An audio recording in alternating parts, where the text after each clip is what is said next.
जय विक्षरोरोहितो मार्गो हेतुर्दामोदरः सः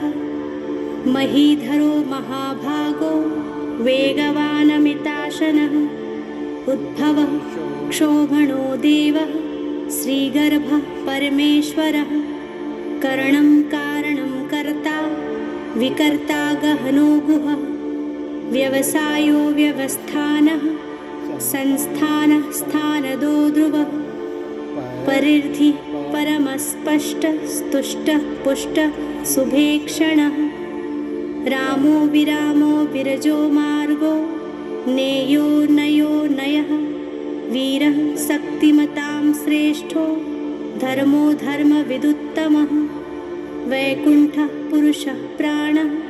प्राणदः प्रणवः पृथुः हिरण्यगर्भः शत्रुघ्नो व्याप्तो वायुरधोक्षजः ऋतुः सुदर्शनः कालः परमेष्ठी परिग्रहः उग्रः संवत्सरो दक्षो विश्रामो विश्वदक्षिणः विस्तारः स्थावरस्थाणुः प्रमाणः बीजमव्ययम् अर्थोऽनर्थो महाकोशो महाभोगो महाधनः अनिर्विण्णः स्थविष्ठो भूर्धर्मयूपो महामखः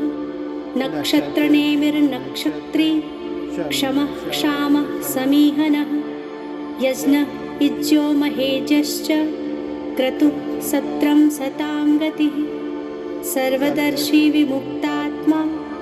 सर्वज्ञो ज्ञानमुत्तमं सुव्रतः सुमुखः सूक्ष्मः सुघोषः सुखदः सुहृत् मनोहरो जितक्रोधो वीरबाहुर्विदारणः स्वापनः स्ववशो व्यापी नैकात्मा नैककर्मकृत् वत्सरो वत्सलो वत्सी रत्नगर्भो धनेश्वरः धर्मगुप्तधर्मकृद्धर्मी सदक्षरमक्षरम् अविज्ञाता सहस्रांशुर्विधाता कृतलक्षणः गभस्तिनेमिः सत्त्वस्थः सिंहो भूतमहेश्वरः आदिदेवो महादेवो देवेशो देवभृद्गुरु उत्तरो गोपतिर्गोप्ता ज्ञानगम्यः पुरातनः शरीरभूतभृद्भोक्ता कपीन्द्रो भूरि दक्षिणः सोमपो मृतपः सोमः पुरुजित्पुरुषोत्तमः विनयो जयः सत्यसन्धो दाशार्हः सात्वतां पतिः जीवो विनयिता साक्षी मुकुन्दो मितविक्रमः अम्भो निधिरनन्तात्मा महोदधिशयोऽन्तकः अजो महारः स्वाभाव्यो जितामृतः प्रमोदनः आनन्दो नन्दनो नन्दः सत्यधर्मा त्रिविक्रमः महर्षि कपिलाचार्यः कृतज्ञो मेदिनीपतिः त्रिपदस्त्रिदशाध्यक्षो महाशृङ्गः कृतान्तकृत् महावराहो गोविन्दः सुषेणः कणकाङ्गदी गुह्यो गभीरो गहनो गुप्तश्चक्रगदाधरः वेदाः स्वाङ्गोचितः कृष्णो दृढः सङ्कर्षणोचितः वरुणो वारुणो वृक्षः पुष्कराक्षो महामनाः भगवान् भगहानन्दी वनमाली हलायुधः आदित्यो ज्योतिरादित्यः सहिष्णुर्गतिसत्तमः सुधन्वाखण्डपरशुर्दारुणो द्रविणप्रदः दिवि स्पृक्सर्वदृग्व्यासो वाचस्पतिरयोनिजः त्रिसामासामगः साम निर्वाणं भेषजं विशक् सन्न्यासकृच्छमः शान्तो निष्ठा शान्तिः परायणम् शुभाङ्गः शान्तिदः स्रष्टा कुमुदः कुवलेशयः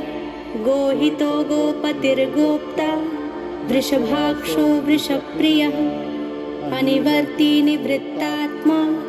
संक्षेप्ता क्षेमकृच्छवः श्रीवत्सवक्षाः श्रीवासः श्रीपतिः श्रीमतां श्रीपीताम्बरः श्रीधः श्रीशः श्रीनिवासः श्रीनिधिः श्रीविभावनः श्रीधरः श्रीकरः श्रेयः श्रीमान् लोकत्रयाश्रयः स्वक्षः स्वङ्गः शतानन्दो नन्दिर्ज्योतिर्गणेश्वरः विजितात्मा विधेयात्मा सत्कीर्तिश्छिन्नसंशयः उदीर्णः सर्वतश्चक्षुः अनीशः शाश्वतस्थिरः भूषयो भूषणो भूतिर्विशोकः शोकनाशनः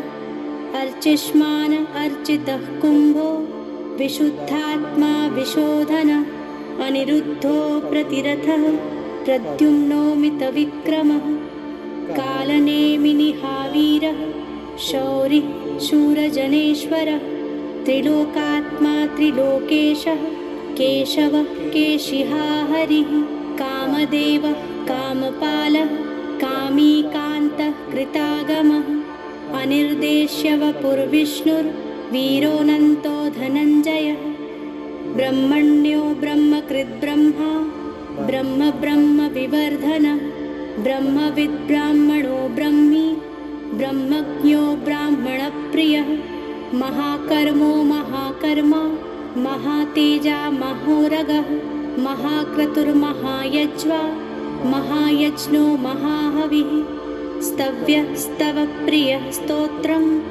स्तुतिः स्तोतारणप्रियः पूर्णः पूरिता पुण्यः पुण्यकीर्तिर्नामयः मनोजवस्तीर्थकरो वसुरेता वसुप्रदः वसुप्रदो वासुदेवो वसुरवसुम्नाहविः सद्गतिः सत्कृतिः सत्ता सद्भूतिः सत्परायणः शूरसेनो यदु श्रेष्ठः सन्निवासः सुयामुनः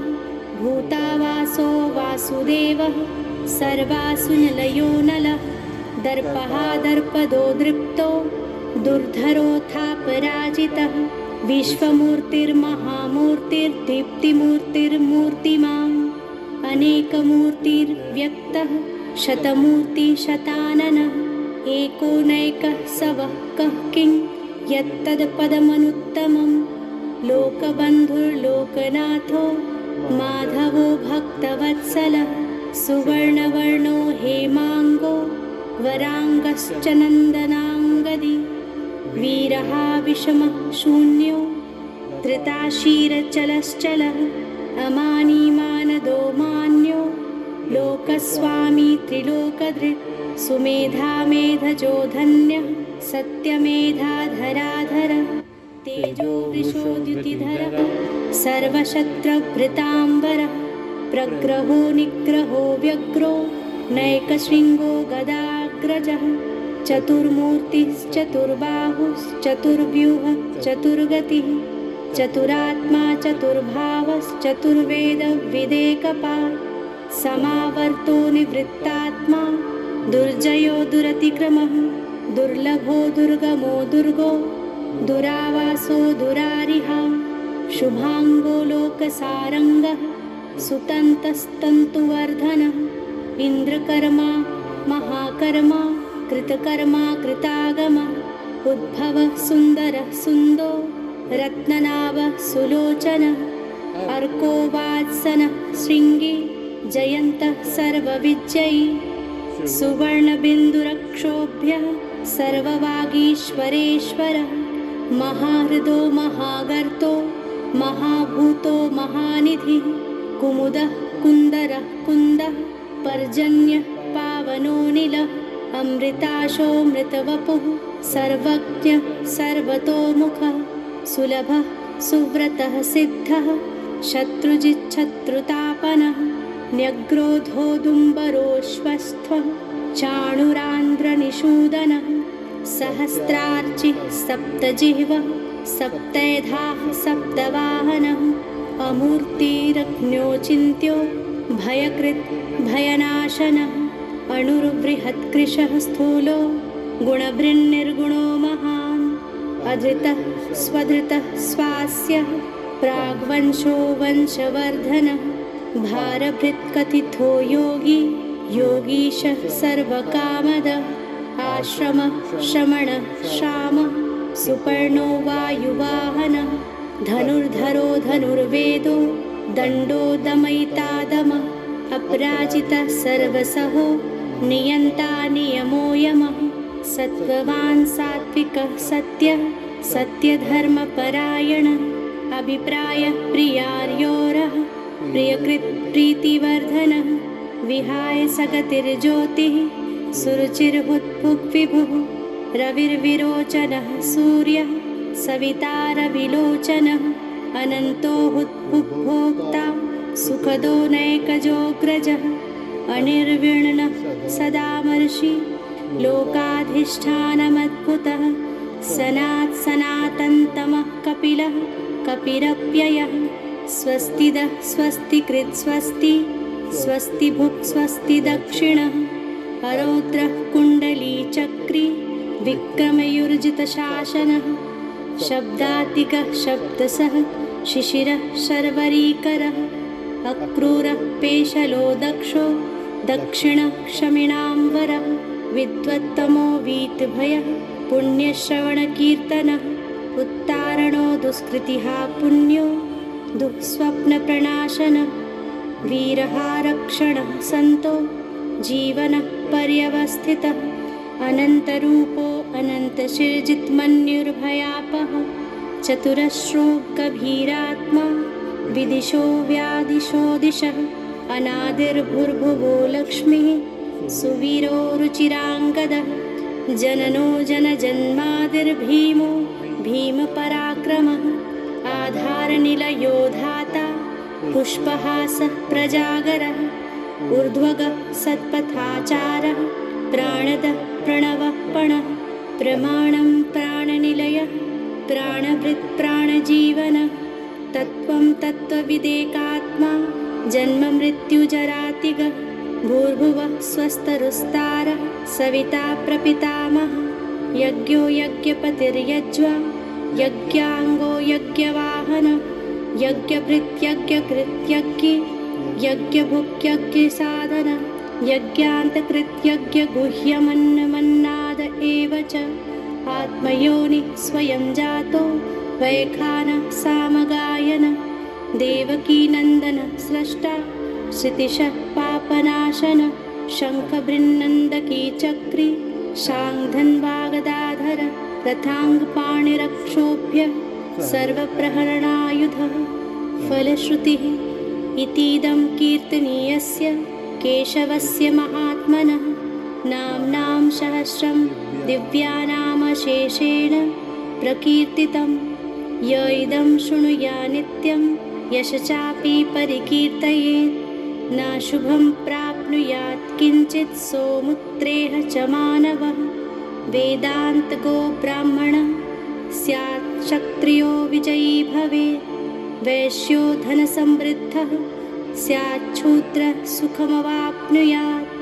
धर्मार्थी प्राप्नुयुर्धर्मम् अर्थार्थी चार्थमाप्नुयात् कामान् वाप्नुयात् कामी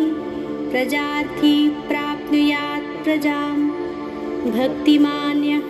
सदोत्थाय शुचिस्तदगतमानसः सहस्रं वासुदेवस्य नाम्नामेतत् प्रकीर्तये यशः प्राप्नोति विपुलं ज्ञातिप्राधान्यमेव च अचलां श्रियमाप्नोति श्रेयः प्राप्नोत्यनुत्तमं न भयं क्वाचिदाप्नोति वीर्यं तेजश्च विन्दति भवत्यरोगोदितिमान् बलरूपगुणान्वितः रोगार्तो मुच्यते रोगात् बुद्धो मुच्येत् बन्धनात् भयान्मुच्येत् भीतस्तु मुच्येतापन्नापदः दुर्गाण्यतितरत्याशु पुरुषः पुरुषोत्तमं स्तुवन्नाम सहस्रेण नित्यं भक्तिसमन्वितः वासुदेवाश्रयो मर्त्यो वासुदेवपरायणः सर्वपापविशुद्धात्मा याति ब्रह्म सनातनं न वासुदेवभक्तानाम् अशुभं विद्यते क्वचित् जन्ममृत्युजराव्याधिं भयं नैवोपजायते। इमं स्तवं मधीयानः श्रद्धाभक्तिसमन्वितः युज्येतात्मसुखशान्ति श्रीधृतिस्मृतिकीर्तिभिः। न क्रोधो न च मात्सर्यं न लोभो नाशुभामतिः। भवन्ति कृत्पुण्यानां भक्तानां पुरुषोत्तमे द्यौः सच्चन्द्रार्कनक्षत्रा खं दिशो भूर्महो दधिः। वासुदेवस्य वीर्येण विधृतानि महात्मनः ससुरासुरगन्धर्वं सयक्षोरगराक्षसं जगद्वशे वर्ततेदं कृष्णस्य सचराचरम्। इन्द्रियाणामि मनोबुद्धिः